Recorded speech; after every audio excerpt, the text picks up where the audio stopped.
بسم اللہ الرحمن الرحیم۔ اسلام کے عظیم سپہ سالار خالد بن ولید کے حالات زندگی کا تیسرا حصہ ملاحظہ فرمائیے۔ جب مرتدین کی سرکوبی ہو گئی تو اس کے بعد حضرت ابوبکر صدیق رضی اللہ تعالیٰ عنہ کی نگاہ ایران اور عراق کی طرف بھی گئی۔ آپ رضی اللہ تعالیٰ عنہ نے اس مہم کے لیے بھی سیدنا خالد رضی اللہ تعالیٰ عنہ کو ہی منتخب کیا۔ مسلمانوں کو یہ بشارت حضور صلی اللہ علیہ وسلم کی طرف سے پہلے ہی مل چکی تھی کہ مسلمان ایرانی اور رومی سلطنتوں پر قبضہ کر لیں گے۔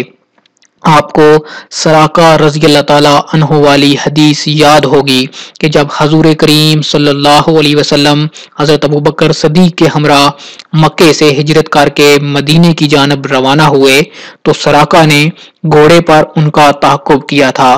اس وقت سراقہ کو حضور صلی اللہ علیہ وسلم نے بشارت دی تھی کہ ایک وقت آئے گا کہ کسریٰ کے کنگن تمہارے ہاتھوں میں ہوں گے۔ سیدنا ابوبکر صدیق اس بات کے شاہد تھے۔ حضور صلی اللہ علیہ وسلم کی اس حدیث مبارکہ کی تکمیل کا آغاز سیدنا خالد رضی اللہ تعالیٰ عنہ کی اسی مہم کے نتیجے میں ہوا۔ اس سے پہلے کہ ہم خالد رضی اللہ تعالیٰ عنہ کی جنگی اور حربی حکمت عملی پر بات کریں، کچھ روشنی حضرت خالد رضی اللہ تعالیٰ عنہ کی نفسیات پر بھی ڈالتے چلیں۔ حضرت خالد کو جتنا اعتماد اللہ اور اس کے رسول صلی اللہ علیہ وسلم کی روحانی تائید پر تھا، اتنا تو ان کو اپنی جنگی حکمت عملی پر بھی نہ تھا۔ حضرت خالد نے حضور صلی اللہ علیہ وسلم کے کچھ بال مبارک اپنی ٹوپی میں سی لیے تھے۔ وہ اپنے آہنی خود کے نیچے وہی ٹوپی پہنا کرتے تھے۔ جنگ یرموک میں ایک موقع پر وہ ٹوپی آپ کے سر سے گر گئی تو آپ جنگ کے دوران لاشوں کے بیچ اس کو ڈھونڈتے رہے، مگر رومی فوج کے دباؤ کی وجہ سے پیچھے ہٹنا پڑا۔ حضرت خالد نے مسلمانوں کا ایک دستہ تیار کیا اور دوبارہ حملہ کر کے رومیوں کو پسپا کیا اور اپنی ٹوپی دوبارہ حاصل کی۔ جنگ کے بعد لوگوں نے اعتراض بھی کیا کہ آپ نے ایک ٹوپی کی خاطر کئی مسلمانوں کی جانیں ضائع کروا دیں، تو سیدنا خالد نے فرمایا کہ یہ ٹوپی نہیں بلکہ میری طاقت کا سرچشمہ ہے، کیونکہ اس میں رسول اللہ صلی اللہ علیہ وسلم کے بال مبارک پروئے ہوئے ہیں۔ آپ کو ایک اور واقعہ سناتا ہوں کہ جنگ شروع ہونے سے پہلے حضرت خالد رضی اللہ تعالیٰ عنہ کی ایرانی سپہ سالار سے بات چیت ہو رہی تھی۔ اس نے کہا کہ آپ ہم سے کیوں لڑتے ہیں؟ ہماری تلواروں میں تو ایسا زہر لگا ہوا ہے جو جسم کو چھو بھی جائے تو اسے گلا کر خراب کر دے گا۔ سیدنا خالد رضی اللہ تعالیٰ عنہ نے وہ زہر کی شیشی لی اور بسم اللہ الذی لا یضر مع اسمہ والی دعا پڑھ کر اسے پی گئے، اور آپ رضی اللہ تعالیٰ عنہ کو کچھ بھی نہ ہوا، کیونکہ آپ کو کامل یقین تھا کہ جو کام اللہ نے آپ رضی اللہ تعالیٰ عنہ سے لینا ہے وہ ہر حال میں لیا جائے گا۔ اللہ کی تلوار کافروں کے ہاتھوں نہیں ٹوٹے گی۔ آپ رضی اللہ تعالیٰ عنہ کے ساتھ رسول اللہ صلی اللہ علیہ وسلم کے بال مبارک کی برکت بھی تھی کہ جنہیں آپ ہر وقت اپنے وجود کے ساتھ جوڑ کر رکھتے تھے۔ ایک بار حضرت خالد بن ولید کو کسی معاملے میں تکلیف بھی اٹھانا پڑی۔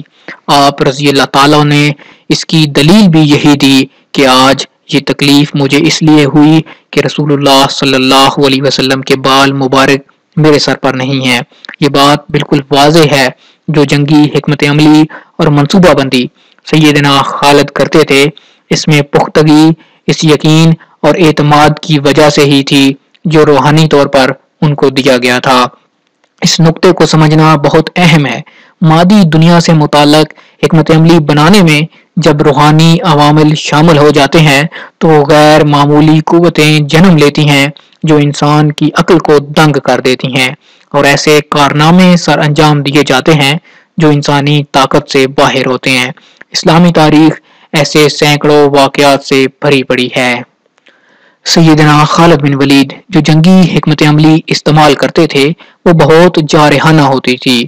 وہ دشمن پر ہلکا ہاتھ رکھنے پر یقین ہی نہیں رکھتے تھے۔ جب ان کی جھڑپ ہوتی تو انتہائی خونریز ہوتی۔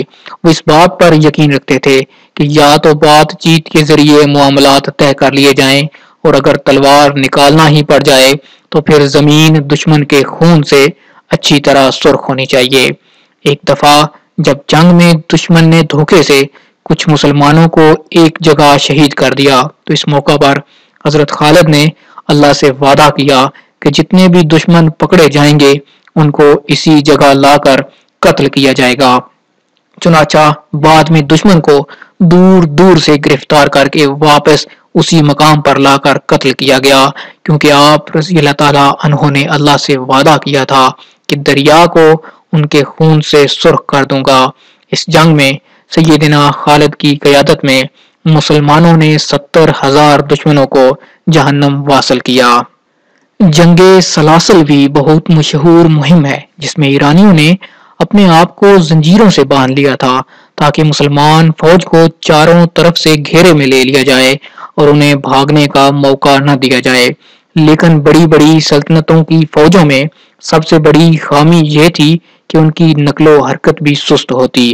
اس کے برعکس مسلمان فوج جس تیز رفتاری سے حرکت کرتی تھی، اس کی صرف ایک مثال دینا ہی کافی ہے کہ ایک مرتبہ ایک مسلمان کمانڈر نے سیدنا خالد بن ولید کو خط لکھا کہ میں دشمن کے ساتھ برسر پیکار ہوں، مجھے آپ رضی اللہ تعالیٰ عنہ کی مدد کی ضرورت ہے۔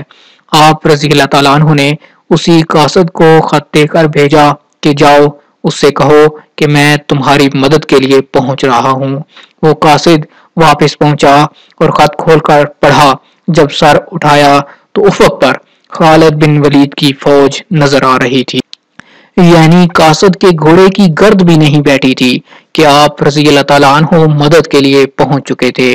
اگر آپ خالد کے دستے یا فوج کے سپاہی ہیں تو آرام آپ کے لیے نہیں۔ آپ رضی اللہ تعالیٰ عنہ کسی گاؤں یا شہر پر حملہ کرنے کے لیے جاتے اور دشمن اپنی فوجیں اس طرف لے کر جاتا تو آپ رضی اللہ تعالیٰ عنہ رخ تبدیل کر کے اس شہر پر حملہ کر دیتے کہ جو خالی ہوتا۔ پھر دشمن کی فوج کے لیے یہ ممکن ہی نہ رہتا کہ اتنی تیزی سے حرکت کر سکے۔